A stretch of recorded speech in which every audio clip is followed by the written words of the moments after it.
Hi and welcome to Padre Tim's message for this week.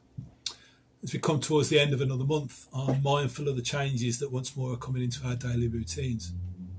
As a battalion, our focus will change as we move forward, as old friends move on and others fill their roles, and we begin to concentrate on the new tasks ahead of us this year and our move, of course, next year.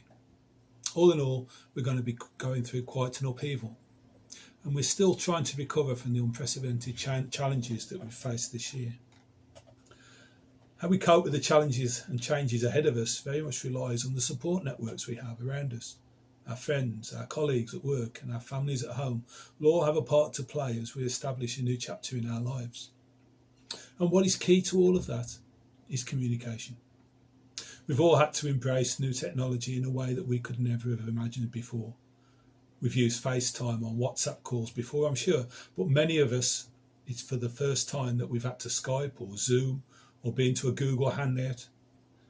And part of the amusement of these calls is seeing people trying to understand how to use the buttons and the different terminology for the first time. How do I mute? How do I raise my hand? How do I stop my video? How do I learn talking etiquette so I don't talk over everyone? I think that one's the hardest for all of us.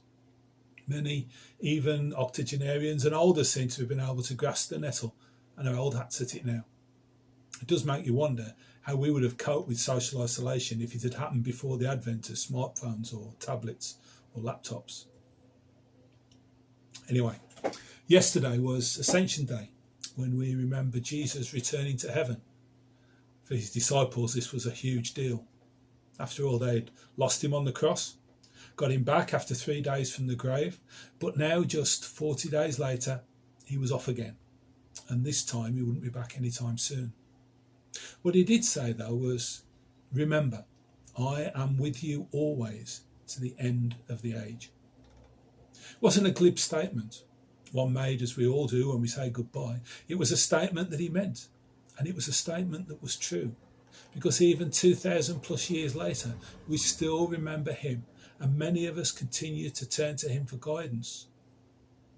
We don't communicate with him through a smartphone or through a tablet or a laptop. We communicate with him through prayers, in the knowledge that he listens to our prayers, all of our prayers. That's the one thing that never changes, regardless of what happens. God bless you all and stay safe.